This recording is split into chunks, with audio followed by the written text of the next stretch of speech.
but have $100 bill, because in a serious jam, if you shove $100 bill in somebody's face and say, take me to this location or let me out the back of your restaurant, I don't care who you are. If you got $100 bill under your nose, you're going to take it, which is why it almost always works. You're listening to Financial Grownup with me, certified financial planner Bobbi Rebell, author of How to Be a Financial Grownup. And you know what? Being a grownup is really hard, especially when it comes to money. But it's okay. We're going to get there together. I'm going to bring you one money story from a financial grownup, one lesson, and then my take on how you can make it your own. We got this. Hey grownups, if you are like me, you love to read, but if we're being honest, it doesn't happen. The time just flies and the intention does not become reality. So do what I do. Get the intel you want in a way that matches your schedule. I recently started using the Blinkist app and I love it. It puts the content of books that you want to read into powerful summaries called blinks, usually just a minute at a time. A whole book can be 15 minutes-ish, just like this podcast, right on your favorite device. Text or audio, totally fits your lifestyle. I am obsessed. Go to bobbirebell.com/Blinkist for a free trial and to support the show. So much talk about blockchain, Bitcoin, not to mention digital wallets, Apple Pay, all that stuff. What about cold hard cash? Do you still carry it? I don't carry much at all, if we're being honest, but I am rethinking that now that I talked to our guest, and you will soon understand why, and maybe you'll rethink it too. First, I do want to welcome everyone, and if you are a new listener and enjoy the episode, I hope that you will decide to subscribe and be part of our community. We recently changed our schedule Tuesdays. We now release the classic Financial Grownup episodes featuring high achievers who share money stories that we can all learn from. And then on Fridays come Financial Grownup Guides, which are quick and easy, money tips, tutorials, recommendations, and reviews. Today's Financial Grownup is Jason Hanson. He is a best-selling author and a former CIA officer. And in his latest book, he applies the lessons he learned in the CIA to business. The book is called Agent of Influence: How to Use Spy Skills to Persuade Anyone, Sell Anything, and Build a Successful Business. Fun fact, Jason was also a winner on Shark Tank, where he got a deal with Daymond John. And we're going to talk about that and so much more. Here is Jason Hanson. Hey, Jason Hanson, you're a financial grownup. Welcome to the podcast. Hey, thanks for having me. I have in my hands an advanced copy of your book, which actually will be out by the time that this comes out. This podcast episode comes out. Agent of Influence: How to Use Spy Skills to Persuade Anyone, Sell Anything, and Build a Successful Business. Congrats on the book. Thank you. I appreciate it. I am gushing right now because I remember watching you on Shark Tank, where you got a deal with, we're going to talk more about this after your money story, but you got a deal with Daymond John and you built something called a spy ranch. Yeah, I was incredibly blessed. Shark Tank was huge, and we have 320 acres now in Utah that is our spy ranch now. All right, we're going to circle back to that and your latest book.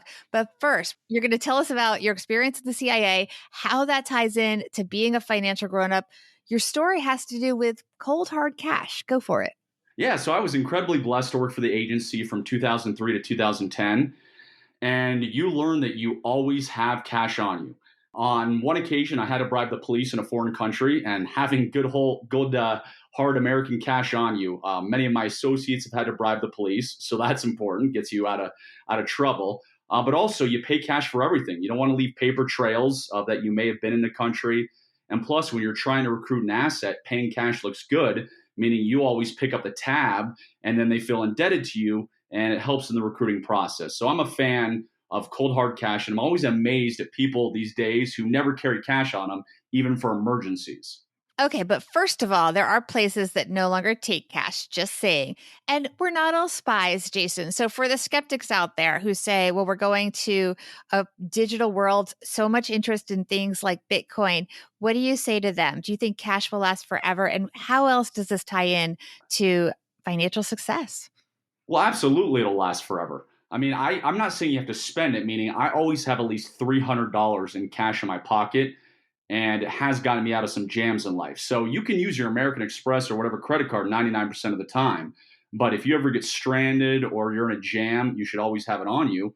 Plus, I have it in my house and I have a fireproof safe where I have at least 1 month's worth of cash and $20 bills in case my family has some kind of financial emergency. Share with us a story, if you can elaborate more on one of these instances, because most of us, as I said, will not be spies and will not be bribing foreigners to get out of jams. Tell us more about one of those situations. So the story is something goes wrong and the police are now around you. I can't elaborate beyond that, but I can tell you how to bribe them. The magic words you say is if for some reason, again, something goes wrong, an operation or whatever, and the police are around you, you play the dumb American and you say very innocently, "Oh my gosh, officer, I'm so sorry. I bet there is some kind of fine to pay. How do I pay that fine?"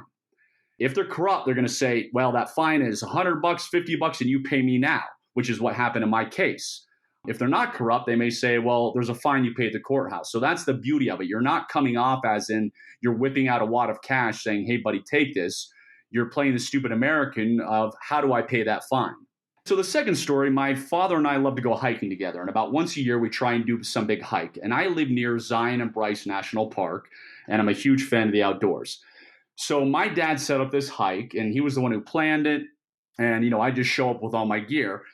Well, long story short is the hike was not very well laid out and didn't have a good signage. So we ended up about 7 miles from where we were supposed to end up to get our car to go home. And it was very late at night. We've been hiking for a few days and we were exhausted. So my old man is not in the best of shape. So I left him on the side of the road and said, "I'm going to take off now hiking this 7 miles." Well, what I should have told you earlier, as we were leaving for this hike, I pulled out my cash as usual and put it in my backpack. And my dad made fun of me and said, "What do you think you're going to see a McDonald's in the middle of nowhere? Why are you taking this cash? Just leave it in the car." But I took my cash. Well, I'm hiking exhausted this 7 miles on this middle of nowhere dirt road where I was sure I was never going to see anybody. And after a few miles, this truck comes rolling along. I, wave him, flag him down, explain to him what happened and say, "Hey, you mind giving me a ride back to my car?" And the guy kind of hems and haws and says, "Well, it's a long drive back. That's several miles." And I'm like, "No kidding, buddy. I'm the one on foot here." And I pulled out $20 and I said, "Well, what if I give you $20 to drive me the 4 miles back? Will you do it?" And he said, "Yeah, sure. For $20, I'll absolutely do it." So I pulled out $20, gave it to him. He took me back to my car and I was able to get back to my dad a heck of a lot quicker than had I not had that cash on me. So you just never know when you're going to need that money. Cash is king at the end of the day. I mean, it's easier. You couldn't really transfer a Bitcoin to him. Right. And again, I was in the middle of nowhere in a national park thinking I was going to see nobody. And yeah, this guy wasn't going to take anything but a good old American $20 bill. What is the lesson for our listeners from this? I mean, how much money should they have and so on? Well, as I said, I always like at least $300 and I want at least $100 bill out of that. So have the rest in 20s, but have a $100 bill because in a serious jam, if you shove a $100 bill in somebody's face and say, "Take me to this location," or "Let me out the back of your restaurant," I don't care who you are. If you got a $100 bill under your nose, you're going to take it, which is why it almost always works. For the average person, that's a lot of cash. It's been okay so far. So people might be a little surprised to hear that much and to carry a $100 bill. A lot of places won't even take $100 bills. I totally get that's a lot of cash. That's why I'm saying you don't have to use it. You may have that same $300 in your wallet or purse for the next 10 years. But I'm a firm believer in insurance. So, it's the old cliche of, hey, if your house burns down, you're sure glad you have that insurance. If you get in a car accident, you're sure glad you have that insurance, even though you may never need it. Well, same thing. $300 doesn't take up much space. You may never, ever need it. But if you do, trust me, you'll be glad you have it. So one time we needed to get into a parking lot to get access to a car. And there was a guy there working, probably didn't make a whole lot of money, a couple bucks an hour. So it was in a restricted area. We just walked up to him and said, "Hey, we just need to check something out. You always have some legitimate cover story. And, I realize this is restricted, but I promise we'll be back in 10 minutes. And here's $100 worth of your time." Now, that's a week's worth of pay. That's a month's worth of pay, depending on where you are and what country. So the guy accepted it and it worked and we got in and took care of what we needed to take care of. Wow. Okay, let's talk about your everyday money tip. I asked you to talk about this because it made a lot of sense to me when I was reading your book, which again, it's called Agent of Influence. Checklists. You're into checklists. I am. Checklists are everything. So in the intelligence world, you prepare and you extremely prepare for every situation. You have checklists to make sure you have the right gear, you have spare batteries, you have your flashlight, you have your knife, whatever it may be. So now in the business world, I do the same thing. Whenever I'm meeting with a client or I'm working with a client, I go through all the checklists. Did I ask him this question? Did I send him this report? Did I do this, this, and this? So I run multiple businesses. And if I didn't remember my checklists, I would forget things. And it's the same thing as my money tip. I have all my expenses and did I pay this? Did I save this 10% this month? Did I do X, Y, and Z? So I'm a big believer in making life idiot proof. And that way I can pull out a checklist and say, okay, yes, the $20,000 went here this month or whatever amount it may be. That way nothing falls through the cracks. Let's talk more about your book. So it's called Agent of Influence. One of the things I like about it is that you first of all, you go through very specific examples and you almost have like scripts of how people can execute your ideas. Why are spy skills good business skills? Because there's no difference than a spy recruiting an asset to a business person trying to get a client or a customer make a sale. The only difference is the risk involved. So if I'm a spy and I go over to Russia and I'm trying to recruit a Russian scientist, let's say, if I screw that up, well, then I could end up dead or end up in a foreign prison, which is why spies are the world's best salesmen. Now, in the business world, if I screw up, I might lose the deal. So less pressure, but it's the same exact cycle called the SADR cycle, which is spotting, assessing, developing, and recruiting. I love to prepare. You talk about the importance of preparation a lot in this book. For example, you even talk about Ben Franklin saying, by failing to prepare, you are preparing to fail. Tell us more about the best ways to prepare in business. Well, I'll give you an example. You mentioned that I was fortunate to go on Shark Tank early on. Before my company did a lot of consulting in the corporate world, and Shark Tank kind of opened us up to the masses, the everyday average Joe. Before I went on Shark Tank, I read every book the Sharks had written. I read every article. I watched every episode of Shark Tank and wrote down every single question they asked. That way I knew what kind of questions they asked. By the end, I knew them better than they knew themselves. And I was able to get a deal because of that and because I could drop lines and hints about them personally. So most people don't put in the time and effort, but if I'm trying to close a deal, I will research that person, their likes, their dislikes, their family, what they hate. So I will go in knowing everything. That way I have a very high likelihood of closing that customer. I do that too. I do a lot of research on people that are potential clients, and I think it is very effective. You also talk about the idea of always being teachable. So spies have huge egos naturally. If you're going to be a spy, you've got to have a huge amount of self-confidence. But at the same time, you've got to be always willing to learn from others. You've always got to be teachable. So I was fortunate to have some amazing mentors at the CIA, and I was always learning from them. I still learn from them to this day. So I think it's important that you realize you're always the student, and then comes the teacher part. So, what I say to people when I'm with them is, if I'm the smartest person in the room, I'm in the wrong room. I always want to be learning from someone. And you quote Conrad Hall. He's the guy behind the cinematographer, I should say, behind Butch Cassidy and the Sundance Kid. He says, "You are always a student, never a master." So I think that's a great mindset quote that you have in there as well. Yeah, that's 100% true. I know guys who are almost in their 80s now, and they're still learning, CIA guys. So, I'm not in my 80s yet, but I will never, ever stop learning, because that's also what makes life exciting. Jason, thank you so much for this. Where can people follow up with you, learn more about your book, and of course, about Spy Ranch as well?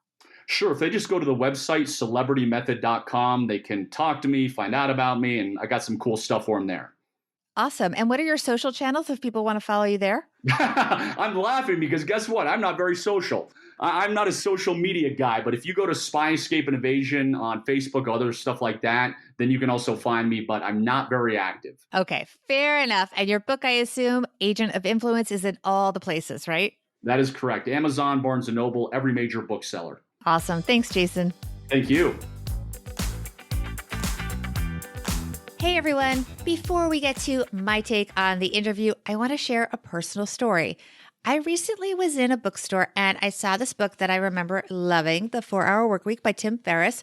I read it years ago. I wanted to remember the main points, but the truth is my memory's just not that good. And rereading it, probably not realistic given my current schedule, but I had a solution because I had recently discovered an app called Blinkist, and sure enough, it was on there. So what Blinkist does is it takes books, including the 4-Hour Workweek, and it breaks them down into manageable 15-minute-ish summaries so you can get all the knowledge that you need even if you don't have the time. I love the app so much, I reached out to Blinkist to bring them on board as a partner to the podcast. Get a free trial using my link, bobbyrebell.com/Blinkist. And then please let me know how you like it and what books you are listening to. And thank you for using that link to support the show. Again, it's bobbyrebell.com/Blinkist. Here we go. Financial Grownup tip number 1. Jason's cash is for emergencies. So if you do choose to carry cash, like $300, including a $100 bill, as he recommends, that is not your spending money. And personally, unless you're going to carry a little notebook and jot down how you spend cash, in terms of your everyday spending money, I prefer to pay for things digitally. So there is a record and you can see very easily the different categories where your money is going. The downside is that we do tend to spend more when we don't see the cash leaving our wallet. And of course, it's harder to set limits. So it's something to balance what's most important to you. But for me, especially with my family of 5, I like having the older kids on debit and credit cards so we can see the broader picture of where our family's money is going. But do what works for you. Financial Grownup tip number 2. Jason talks a lot about checklists. These can be done literally on a piece of paper, in notebooks, a pad of paper. I tend to sometimes do this with a pen and pencil, paper, whatever, before I go to sleep, whatever's around, I just grab it. And there is something about physically writing it down that makes me feel calmer at night and more motivated in the morning. But there is also a value in using apps, especially when you don't get something done. It can already go forward to continue till you get it done, basically. And also it can have short-term, long-term dates. There's so much functionality in these apps. I happen to use Evernote, but there are also a lot of checklist apps. So I'm going to give you some examples, but really there are probably thousands out there. Some examples include Todoist, which a lot of my friends use and enjoy. TickTick is also popular. It includes a Pomodoro timer. So that is a productivity strategy that allows you to work in set 25-minute increments. I would love more suggestions because this is not a strong area for me. So please screen grab this episode and add your picks for the best checklist or productivity apps and post it and make sure to tag me so I can thank you. And then if it's okay with you, share your suggestions with the community. Make sure to check out Jason Hanson's book for more great strategies to keep up your money game, including how to extract key information from people in what looks like small talk to somebody who's not trained or hasn't read Jason's book. But I learned that there's a lot more you can get out of a little conversation with somebody that can really help you leverage your goals, whatever your money or business goals are. That information that you can extract if you learn the right strategies can really be helpful. Big thanks to Jason Hanson. Everyone pick up his book, Agent of Influence, for helping us all get one step closer to being financial grown-ups.